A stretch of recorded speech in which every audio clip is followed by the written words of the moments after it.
Good evening everyone. तो आज के लेसन में हम लोग क्लास 7 का दूसरा चैप्टर पृथ्वी के अंदर शुरू करने जा रहे हैं। तो मैंने फर्स्ट चैप्टर कवर कर लिया था और उसमें कहीं भी कोई टॉपिक भी नहीं छूटा था। वह एक ही वीडियो में सारा टॉपिक कवर हो गया। ठीक है, तो जो आज का टॉपिक है दूसरा कि पृथ्वी का अंदर, ठीक है, ये क्लास 7 का ज्योग्राफी का दूसरा चैप्टर पृथ्वी के अंदर क्या है। तो कहीं बोलता है पृथ्वी के अंदर अगर सांस्कृतिक मान मतलब कि ये शेष ताक पर है तो ये है वो है। तो हम लोग पढ़ेंगे पृथ्वी के अंदर। अब पहले हम लोग ये कंफ्यूजन जो होता है कि सर हम लोग पृथ्वी में रहते हैं या पृथ्वी पर रहते हैं। अगर पूछा जाए कि पृथ्वी में रहते हो या पृथ्वी पर रहते हो तो क्या बताओगे? जैसे कि अगर तो कि सर पृथ्वी में रहते हैं, पृथ्वी में रहते हो, तो हम लोग तो पढ़ रहे पृथ्वी के अंदर, तो हम लोग पृथ्वी के अंदर है। इसका मतलब तो अंदर रहते हैं तो लाइट कैसे आती है? जैसे कि अगर घर में रहते हैं तो लाइट मतलब कि अगर वैसे जहाँ पे पूरा अंदर चला जाते हैं मतलब उसमें चला जाते हैं में, तो वहाँ पे लाइट नहीं आनी चाहिए, मतलब पूरा अंधेरा रहना चाहिए। तो यहाँ पे लाइट आ रही है तो हम लोग कहाँ पे हैं? पृथ्वी पर है या पृथ्वी में रहते हैं? तो पहले मैं समझाता हूँ फिर बताऊँगा कहाँ पे रहता हूँ, पृथ्वी पर रहता हूँ या फिर पृथ्वी में रहता हूँ। ठीक है, तो ये अर्थ है, राइट। तो अर्थ पूरा गोलाकार नहीं है, यह संतराकार का है, थोड़ा सा उत्तरी और दक्षिण ध्रुव में चपटा है। ठीक है,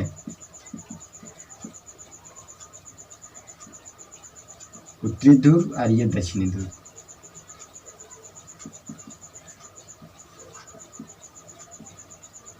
ये आपको हो गया पश्चिम,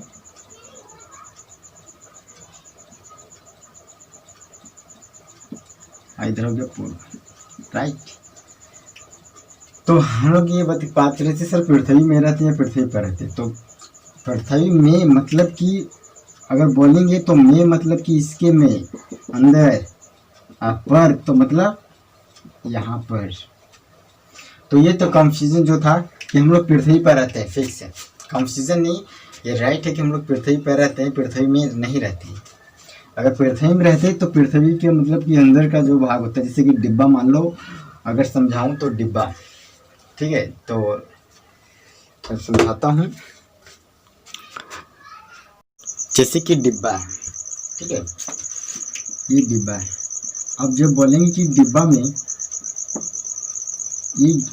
ये मान लो कोई मैटर है, मतलब कि कोई चीज़ है, मान लो ये लेजर है, तो ये डिब्बा में है या फिर डिब्बा पर है? बताइए। जस्ट लाइक ये डिब्बा में है ना, डिब्बा में ना, अगर डिब्बा पर रहता मतलब ऊपर रहता तो हम लोग जस्ट लाइक पृथ्वी पर हैं, इसके अंदर नहीं, पृथ्वी में नहीं रहे, हम लोग पृथ्वी पर हैं। ठीक है, तो ये कंफ्यूजन दूर हो गया। तो अब बात करनी हमको क्या पता है पृथ्वी के अंदर, मतलब कि इसके अंदर क्या क्या रहता है, इसके अंदर क्या क्या है, इसके बारे में बात करना है, राइट। तो हम लोग तो जानते हैं कि पृथ्वी एक क्या प्लैनेट है, मतलब ग्रह है, जो कि सूर्य से तीसरा स्थान पर, सूर्य का सबसे तीसरा स्थान पर पृथ्वी का स्थान आता है। यार यह एक ऐसा ग्रह है जिस पर जीवन संभव है। कई प्रकार के यहाँ पे जीव जाति कई प्रकार के जीव यहाँ पे उपस्थित होते हैं। बाकी हर ये जो पृथ्वी है हर ग्रह से हटके है। ठीक है, तो चलिए आगे बढ़ते हैं। तो आप इसे नोट भी कर सकते हैं, वीडियो स्टॉप करके नोट कीजिएगा, जो भी नोट करना है वीडियो स्टॉप करके नोट करना है। ठीक है, अगर मैं मिटा देता हूँ, बोल देता हूँ तो ठीक है। तो आगे चलिए मैं बैठता हूँ, आगे क्या बताना है हमको।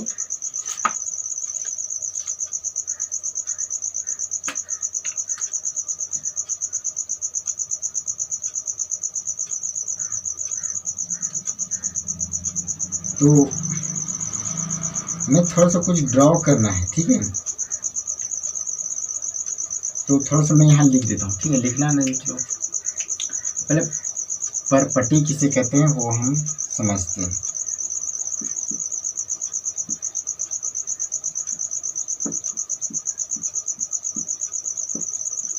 भूमि के, मैं बिल्कुल अपने लैंग्वेज में लिख रहा हूँ, बिकॉज ऐसा लैंग्वेज इजी वर्ड का प्रयोग कर रहा हूँ ताकि आप लोग आसानी से समझ पाए। मैं बुक का लैंग्वेज नहीं प्रयोग कर रहा हूँ जिससे आप लोग को प्रॉब्लम हो। ठीक है,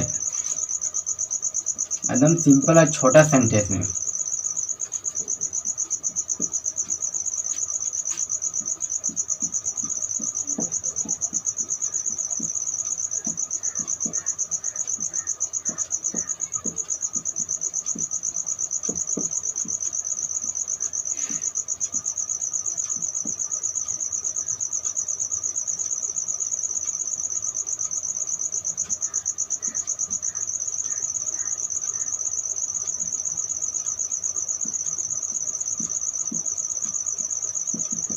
तो परपट्टी, तो भूमि के ऊपरी भाग में पाए जाने वाले परत को परपट्टी कहते हैं। जैसे कि हमने बताया था कि अर्थ का एक डायग्राम में छाप लेता हूँ, ठीक है, वो हमेशा काम देगा, तो मैं यहाँ पे कर लेता हूँ।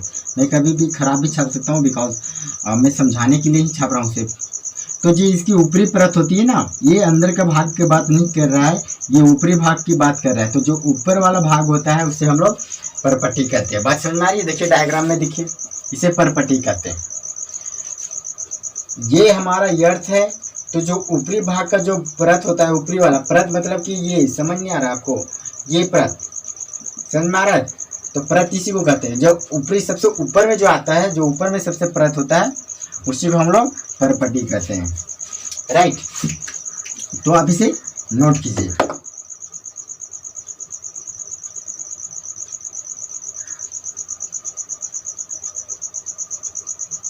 और फिर आगे हम चलते हैं।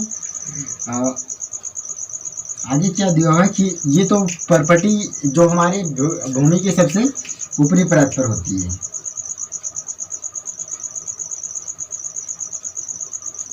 तो कुछ मैं नोट कर लेता हूँ, कुछ ड्रॉ भी कर लेता हूँ, तो मैं नोट और ड्रॉ दोनों कर लेता हूँ, तब तक आप इसे नोट कर लीजिएगा। तो परपट्टी ये हो गया था। अब हम लोग जानते हैं आंतरिक परत का त्रिज्या जो होता है वो 3500 किलोमीटर रहता है।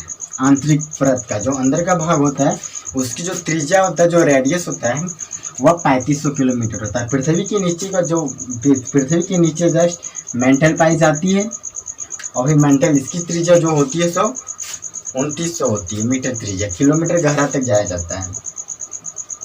तो इसके बाद हम लोग कुछ और करेंगे, सेल और खनिज लवण के बारे में करेंगे। ठीक है, तो चलिए हम लोग सेल और खनिज लवण के बारे में जानते हैं।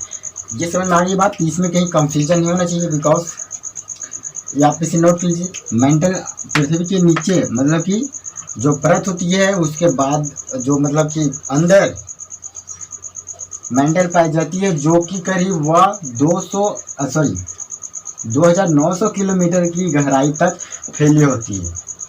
हमारी जो मेंटल होता है वह पृथ्वी के 2900 किलोमीटर तक फैला होता है, और फिर आपका आंतरिक जो होता है, आंतरिक त्रिज्या वो 3500 किलोमीटर।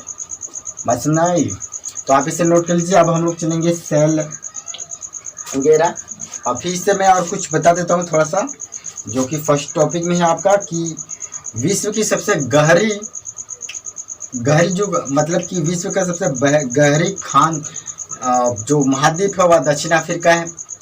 और दक्षिण अफ्रीका जो विश्व का सबसे गहरी खान दक्षिण अफ्रीका में स्थित है, और यहाँ पे 4 किलोमीटर तेल की खोज में इंजीनियर 6 किलोमीटर गहराई तक खोज चुके हैं। ठीक है, और पृथ्वी के केंद्र तक पहुँचने के लिए जो बिल्कुल असंभव है, मतलब वहाँ तक असंभव है, आपको समुद्र की सतह पर 6000 किलोमीटर गहराई तक खोदना होगा। तो कितने किलोमीटर गहराई खोदना पड़ेगा? 6000। और फिर सबसे बड़ी ये सब ऑब्जेक्टिव क्वेश्चन है जो कि पूछा जाता है। तो दक्षिण अफ्रीका में आपका सबसे गहरी खान दक्षिण अफ्रीका में स्थित है। ठीक है, तो चलिए अब हम लोग टॉपिक जो है, सो अगला टॉपिक जो आपका सेल एवं खनिज। तो सेल एवं खनिज पर शुरू करते हैं। आप इसे वीडियो स्टॉप करके नोट कर लीजिए, ठीक है, बिकॉज ये सब अपने वर्ड में लिखा हूँ, तो जहाँ जो वर्ड नहीं समझ में आता उससे आप बता सकते हैं, या तो फिर मैं वैसा वर्ड को मैं कवर कर दूंगा। ठीक है,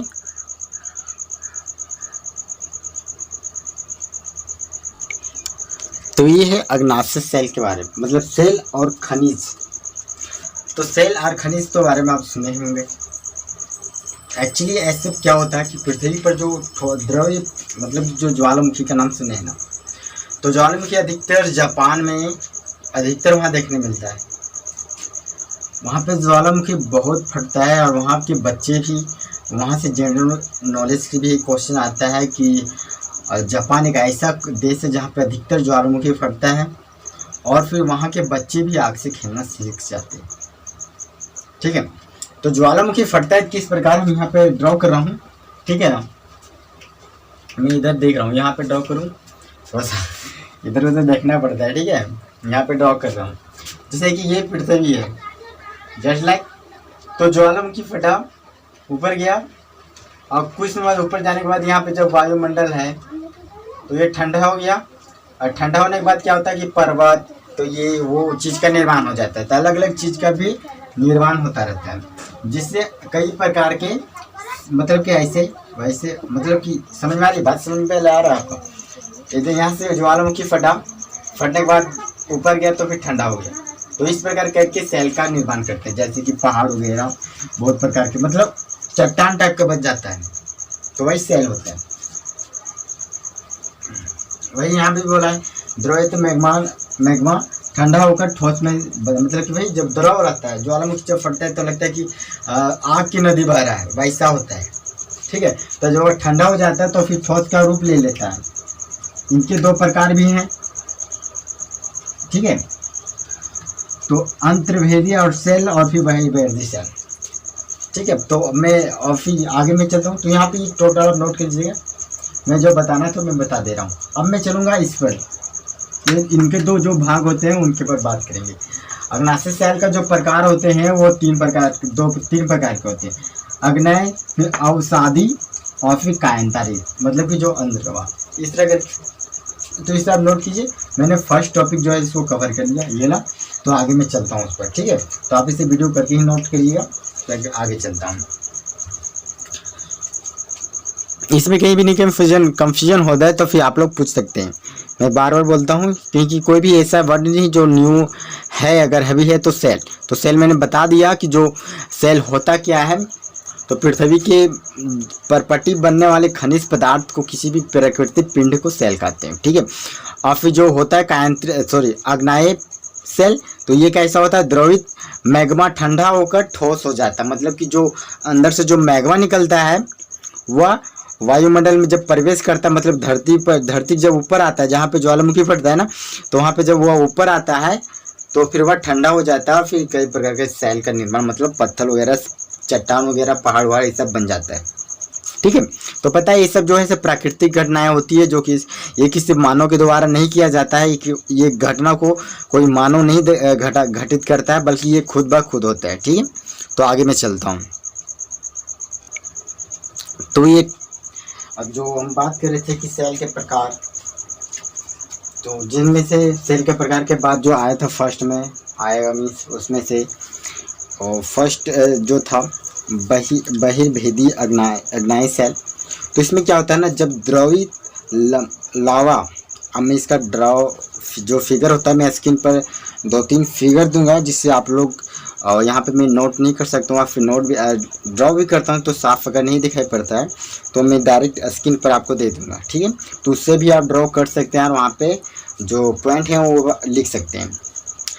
तो जो है फर्स्ट में, तो जब द्रवित लावा पृथ्वी के सतह पर आ जाता है, मतलब कि जब पृथ्वी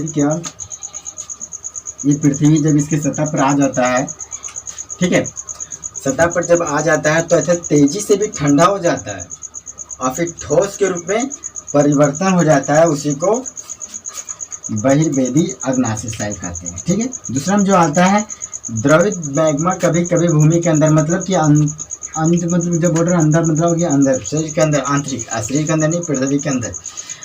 तो आंतरिक मतलब कि जब, मतलब आंतरिक हम बोल रहे हैं, लिखा नहीं है। तो जब कभी कभी क्या होता है ना कि पृथ्वी के अंदर ही ये सब होने लगता है, तो द्रवित मैग्मा कभी कभी भूमि के अंदर ही ठंडा हो जाता है। जैसे कि अगर वह ठंडा होता है, जिसके कारण हम लोग कभी बहुत प्रकार के खनिज, मिट्टी वगैरह, जो बहुत अच्छी मिट्टियाँ होती है, काली मिट्टी, ये सब जो अनेक प्रकार की बहुत सारे पदार्थ जो है वो पाए जाते हैं। तो इन्हीं सब के कारण इनका यूज़ भी बहुत प्रकार चीज़ में किया जाता है, बिल्डिंग, इमारत, सड़क, जो ठोस ठोस के रूप में ये सब में किया जाता है, बिल्डिंग बनाने में, इमारत बनाने में और फिर सड़क बनाने में यूज़ भी किया जाता है। फिर बात करें खनिज की, तो यह पृथ्वी के अंदर पाया जाता है, जैसे कि पेट्रोल, कोयला, डीजल, ये सब क्या चीज़ का उदाहरण है, तो खनिज का उदाहरण है। तो सेल समझ में आ रही है आपको, कहीं भी कंफ्यूजन होते तो ये सब बिल्कुल अपने वर्ड में लिखा हुआ है, जो इतना भी सारा सब जो है सो इजी वर्ड में लिखा हुआ है, जिससे कहीं भी किसी को भी कंफ्यूजन नहीं होना चाहिए। मैं 2-3 ड्रॉ जो है सो आपका स्क्रीन पर दे दूंगा, वहां से भी आप लोग ड्रॉ कर सकते हैं कि कौन कौन सा इम्पोर्टेंट ड्रॉ है, ठीक है। तो आज की वीडियो में बस इतना ही। अब हम लोग अगले वीडियो में मिलते हैं, तब तक के लिए बाय। सारा लेसन खत्म हो गया, कहीं भी कोई भी कंफ्यूजन नहीं होना चाहिए। बाकी जो एक एक पॉइंट है वो थोड़ा बहुत जो छूटा होगा वो आप बुक से भी देखकर लिख सकते हैं, ठीक है। चलिए अगले वीडियो में फिर